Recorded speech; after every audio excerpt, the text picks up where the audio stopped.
Welcome back to our channel friends. मैं आप सबका अपने चैनल स्टॉक्स फॉर लाइफ पे बहुत स्वागत करता हूं। Welcome to STFL family.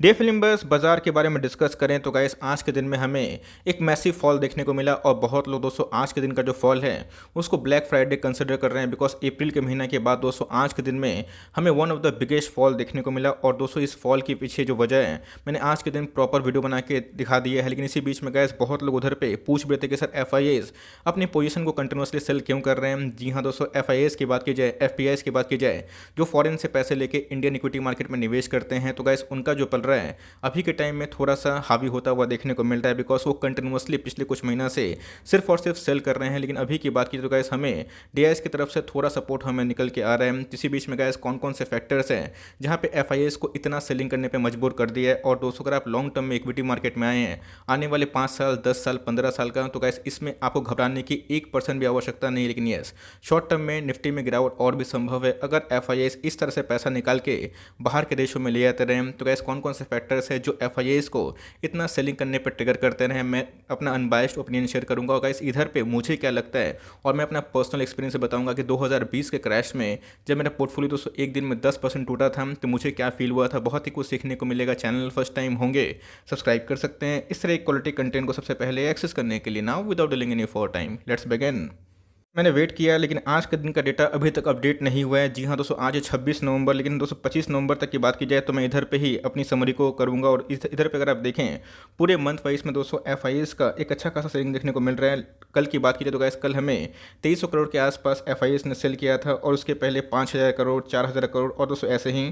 तो अगर आप देखें तो पूरे महीना भर में दोस्तों अभी तक FIAs ने 25,000 करोड़ के आसपास जो माल को निकाल दिया है। तो जी हाँ दोस्तों, ये अपने आप में ही बहुत बड़ा नंबर होता है, बिकॉज 25,000 करोड़ के आसपास सेलिंग होती है तो मार्केट में काफ़ी वीकनेस होती है। और इसी की वजह से गाइस फंडामेंटली जो अच्छी कंपनी है जो बहुत ही कम गिरते हैं उन सब में भी अभी के टाइम में एक अच्छी खासी गिरावट देखने को मिल चुकी है। तो जी हाँ दोस्तों, क्या FIAs जो अभी निकल रहे हैं क्या वापस नहीं आएंगे? इसका आंसर है ऑफकोर्स आएंगे, बिकॉज इंडिया की बात की जाए एक ऐसी कंट्री है जिसमें दोस्तों पूरे विदेश का फोकस है और कोई भी कंपनी कोई भी कंट्री बिना दोस्तों इंडिया के आगे बिना बढ़ना सोच भी नहीं सकती, बिकॉज इंडिया में आने वाले कल में बहुत ज़्यादा ग्रोथ है। इसीलिए US ने भी अभी इंडिया को वो रिस्पेक्ट देना स्टार्ट कर दिया है। इसी बीच में गाइस इंडिया एक ग्रोइंग नेशन है और इसके वैल्यूएशंस अभी के टाइम में थोड़े महंगे हैं, जिसके वजह से FIAs का कोई और भी जो फैक्टर्स है वो ट्रिगर कर रहा है और जिसके वजह से अभी के टाइम में FIAs थोड़ा निकलना पसंद कर रहे हैं। और पूरे मंथ की बात की जाए तो गाइस आप देख सकते हैं कि अभी के टाइम में 25,000 करोड़ के आसपास उन्होंने बिकवाली कर दी है। मंथ ऑन जो परफॉर्मेंस है वो क्या देखने को मिल रहा है। और लास्ट ईयर की इस महीने की बात की जाए तो इसमें परफॉर्मेंस हमें क्या देखने को मिल रहा था। तो जी हाँ दोस्तों, अगर आप देखें पूरे अक्टूबर में अभी तक 25,000 करोड़ के पास इन्होंने माल सेल किया। नवंबर की बात की तो गाइस ऑलमोस्ट 25,000 करोड़ के आसपास इन्होंने माल सेल किया, मतलब 2 महीनों में ही इन्होंने 50,000 करोड़ के आसपास इक्विटी मार्केट से अलविदा लिया है। सितंबर में दोस्तों थोड़ा सा बाइंग था, लेकिन अगर आप देखें अगस्त में जुलाई में पूरा दोस्तों अभी तक की बात की जाए तो FIAs धीरे धीरे इस पोजीशन को एग्जिट कर रहे हैं। तब कोर्स गाइस FIAs अगर पूरा बेचे हैं माल तो ऑफकोर्स कोई ना कोई खरीदा होगा। तो जी हाँ दोस्तों, अभी के टाइम की बात की जाए तो एक सुपर शक्ति है जो पहले 20 साल पहले नहीं थी, उसका नाम है म्यूचुअल फंड। बिकॉज बहुत लोग दोस्तों म्यूचुअल फंड में निवेश करते हैं और उनके पास बहुत ज़्यादा पैसे भी हैं, बिकॉज SIP की वजह से उनके पास पैसे मिलते भी हैं। और मार्केट से अगर FIAs निकलते हैं तो गाइस DIs और म्यूचुअल फंड मार्केट को संभालते हैं। और इस पूरे सेलिंग में दोस्तों म्यूचुअल फंड ने अच्छी खासी बाइंग करी थी। अगर आप देखें तो इसके पहले FIAs ने भर भर के माल खरीदा था। अगर आप देखें जब निफ्टी में अच्छी खासी गिरावट हो चुकी थी और जब निफ्टी में बाउंस बैक आना संभव हुआ तो वैसे अगर आप देखें तो मार्च में, फेब में, जनवरी 2021 में FIAs ने कंटिन्यूसली सिर्फ और सिर्फ बाइंग करी थी। और नवंबर 2020 की बात की जाए तो जी हाँ दोस्तों, FIAs ने 65,000 रुपीज़ इन करोड़ के आसपास इक्विटी मार्केट में बाइंग करी थी। तो जी हाँ दोस्तों, जब मुझे अच्छे से याद है जब 2020 में कोविड पैंडेमिक का नाम सामने आया था तो FIAs ने झटके में पूरा माल बेचना स्टार्ट कर दिया था। अगर आप देखें तो FIAs ने, मैं दिखाऊंगा दोस्तों, उस समय बहुत ज़्यादा माल बेचा था, बट जैसे जैसे कंडीशन नॉर्मल हुए और जैसे जैसे उनको इंडियन इक्विटी मार्केट में थोड़ा सा फेथ हुआ वैसे ही दोस्तों हमें रफ्तार पकड़ते हुए देखने को मिल चुके थे। अब देखें मार्च 2020 में FIAs ने पूरे एक महीना में 65,000 करोड़ के आसपास माल सेल किया था। और इसी की वजह से गए 2020 का क्रैश कोई जल्दी भूलेगा नहीं, बिकॉज मार्केट में अचानक से लोअर सर्किट दोस्तों हमें 2 दिन देखने को मिला था। तो मेरे हिसाब से गैस आपने देखा कि FIAs सिर्फ सेल नहीं करते हैं, बाई भी करते हैं। और जब बाइंग करते हैं तो गैस वो 5 महीना 6 महीना 7 महीना कंटिन्यूसली बाइंग करते रहते हैं। इसी बीच में गैस याद रखिएगा FIAs ऑफकोर्स एक बहुत ही इंपॉर्टेंट रोल प्ले करते हैं, बिकॉज उनकी बाइंग से निफ्टी और सेंसेक्स में अच्छी खासी रौनक आती है और उनके सेलिंग से थोड़ी सी निराशा भी होती है। अब देख सकते हैं जब मार्केट क्रैश हुआ था उस समय डीआईएस ने अच्छे खासे माल लपके थे। मार्च 2020 में जहां एफआईएस ने 65,000 करोड़ के आसपास का माल सेल किया था, डीआईएस ने 255,000 करोड़ के आसपास माल को लपका था। तो मेरे हिसाब से गाइस मैंने बता दिया कि एफआईएस, डीआईएस और रिटेल इन्वेस्टर ये तीनों मिलकर ही मार्केट में प्लस माइनस करते हैं। लेकिन एफआईएस जब झटके में इतना माल सेल करना स्टार्ट करते हैं तो जी हाँ दोस्तों मार्केट में वीकनेस आती है। तो ये सब डेटा मैं क्यों दिखा रहा हूँ जहाँ पे आपको ये फेथ बना रहे, बिकॉज मार्केट से जब निराशावाद आता है, जब एफआईएस निकलते हैं तो ऐसा नहीं कि वो नहीं आते हैं, ऑफकोर्स आते हैं, लेकिन दोस्तों जब वो आते हैं तो उसमें एक अच्छी खासी रैली देखने को मिलती है। तो मेरे हिसाब से गैस मैंने आपको बता दिया कि मार्केट में उतार और चढ़ाव एकदम कॉमन सी बात है, लेकिन आपको अपने इक्विटी मार्केट के जो स्टॉक्स हैं उस पर रिसर्च करना चाहिए और उस पर कन्विक्शन में होल्ड करना चाहिए। बात की जाए अभी के टाइम में इतना जो सेलिंग प्रेशर है इसके पीछे की फटाफट वजह देख लेते हैं कि कौन कौन से फैक्टर्स हैं जिसकी वजह से एफआईएस इतना भारी भरकम माल को सेल कर रहे हैं। तो जी हाँ, सो गोल्डमैन सैक का एक रिपोर्ट है जहाँ पे फेड की बात की जाए तो वो अपना जो टैपरिंग प्रोसेस है उसको एक्सेलेरेट कर सकते हैं। आपको पता है कि अभी के टाइम में बहुत ही ज़्यादा लिक्विडिटी हमें मार्केट में अवेलेबल दिखाई पड़ती है और जिसकी वजह से जो इंटरेस्ट रेट है वो बहुत ही कम है और बैंक एनबीएफसी को इससे सीधा मुनाफा हो रहा है। बिकॉज जब कोविड पैंडेमिक आया था ऑफकोर्स इकोनॉमी रुक गई थी और इकोनॉमी को चलाने के लिए सबके हाथ में पैसे देने की आवश्यकता थी और दोस्तों फेड ने अंधाधुंध नोट छापे थे जिसके वजह से अभी के टाइम में डॉलर में वीकनेस है और जिसके वजह से आने वाले कल में ये जो पूरा लिक्विडिटी का सिस्टम है ये थोड़ा थोड़ा छिन सकता है। लेकिन दोस्तों जो अनुमान था कि फेड इस तारीख को इस महीने में एक्सेलेरेशन को बढ़ाएगी, तो उसके पहले ही फेड ने ये डिसाइड किया है। सूत्रों के हवाले से खबर आ रहा है कि फेड उसमें स्टिमुलस का जो पैकेज है उसको स्नैच कर सकती है, जिसकी वजह से कैसे एफआईएस ने पहले से ही बिकवाली का दौर स्टार्ट कर दिया है। दोस्तों इस चीज़ की वजह से मार्केट की बात की जाए बॉन्ड यील्ड में भी अच्छे खासे इजाफा देखने की उम्मीद है। तो जी हाँ, सो बड़े बड़े बैंक की बात की जाए, बड़े बड़े सेंट्रल बैंक की बात की जाए, वो भी इंडिया में निवेश करते हैं। तो कैसे उनके लिए एक कंसर्न है जिसकी वजह से वो फेड की पॉलिसी के पहले ही दोस्तों अपना जो स्टेक है उसको कम कर रहे हैं और वही पैसा को अपने पास रख रहे हैं, जिसकी वजह से बॉन्ड यील्ड में अगर उनको वैल्यू दिखाई पड़े तब कोर्स उधर पर निवेश करें और जिसकी वजह से गैस मार्केट में थोड़े बहुत अभी के टाइम में नेगेटिविटी एफआईएस की तरफ से देखने को मिल रही है।